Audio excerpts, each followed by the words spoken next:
I mean, I think that all of these things are these are the astronomical accomplishments, but nothing as impressive as being able to shake away from the life of your addiction. I mean, not just addiction, man. It's the lifestyle that comes with addiction. You know what I'm saying?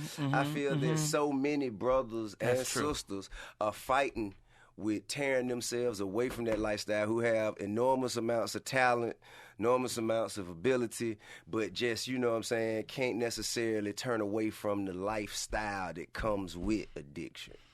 Brother, it's difficult, man, you know, because like any addiction, it is a disease of the mind, and it is an addiction of the spirit. Right. So, you know, for most people, it's psychological, but some of it is physiological, too, because my brother, who's a heroin addict, he is his physiological. Physical We dependence. almost lost him about 4 days ago. He had an overdose because he got bad fentanyl in his heroin. You know, this is a conversation that I'm having. How do I have that conversation? And he already ready to go back to the same spots we hang out. Yeah. So as an addict, we know we have to stay away from the people, places, and things. That's right. That have that drug that we just love. Like, I miss crack. I remember first year.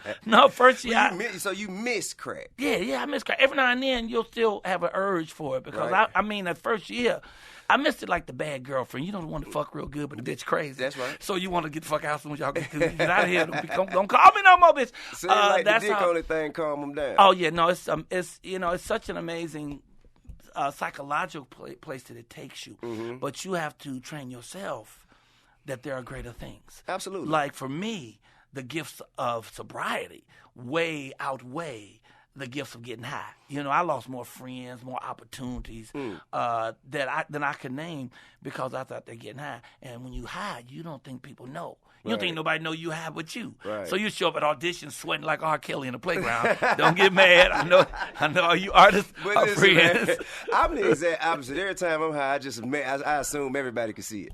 Oh, really? See what I'm saying? So yeah, but you ain't. Like to get it's high. a whole different one. You ain't hit that motherfucking rock. When you hit that rock, that rock a different story now. I ain't never even did cocaine before. Wow, good for I've you. never done God cocaine. Bless you. Good for you, man. But look, though, I sold enough to, you know what I'm saying? Right. But listen, they say that like crack is, you know, a more affordable version of cocaine. But to be honest with you, aside from baking soda, water, and you know what I'm saying, the process, the high is, you know, how does the high so much more addictive than it is for cocaine? And when you started to get money and become famous, did you not feel the transition? Well, you know, that's when I started getting high. Oh, you started when the money came. Yeah. Okay. Robin Williams said it best, man. Cocaine is God's way of saying you're making too much goddamn money. So I mean, I didn't have the money before that. I was smoking weed, you know. That's right. And then I started getting paper, and somebody came. I had that first rock, you know, that first high is like a euphoric blast. That you end up chasing the rest of your life. That's what they say. The first high is never as good as the first time. Yeah. That's what they say. Sade meant. Oh yeah. That's like the first time. Never good as the right. first time, because after that first time, you continue to try to get as high as you were when you were introduced to it, but you never will. Exactly. I'm doing a one-man play. It's going to do 100 cities. It's called Michael Kaya's Mama. Amazing. If you like your mama, you're going to love the play. And what's really awesome about this play, we've already done 8 cities. I only got 92 left. Okay. It was amazing about it. Hurry up before it run out of town. Oh, yeah. No, we're going everywhere with this play. And, you know, 100 cities, that's a lot. Oh, it is a lot, and my producer tells me no one's ever done 100 cities. But this story is fabulous, you know. So I come from projects to making money, you know, and to finding that rock, right? You know, and with that rock, you know, I mean, I also had one night I broke into my own damn house. You hear me? I walk around with motherfucking TV before I realized this my place, you know. And so in the play I get to act it out, you know. So I act out the addiction and the recovery, and you know, sneaking in 3:30 in the morning, trying not to wake the missus up, you know. Right. So your wife didn't know you were smoking? Oh, absolutely, she knew. She knew. Okay. Absolutely, she absolutely knew, and it was weird because I am transforming as I do the play. Okay. I am unfolding into my greater self. Every time I do this play, I learn something else about my family and my life. So when I first started doing the play, I used to talk about the fact that I would sneak in And once I was glad she was settled in bed and settled with the fact that I was home, Right. then I go into the bathroom. I sit on the floor for 2 hours with that broken piece of glass and that extra rock I brought for my backup. And so I sit in there butt naked for 2 hours getting high, and she would never knock on that door and say, get out of there and don't be in here smoking.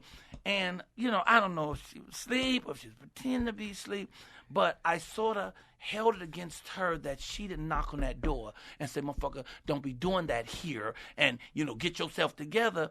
And so I would say that on stage. Right. And then in the middle of the performance, I stopped myself and I said, wait a minute.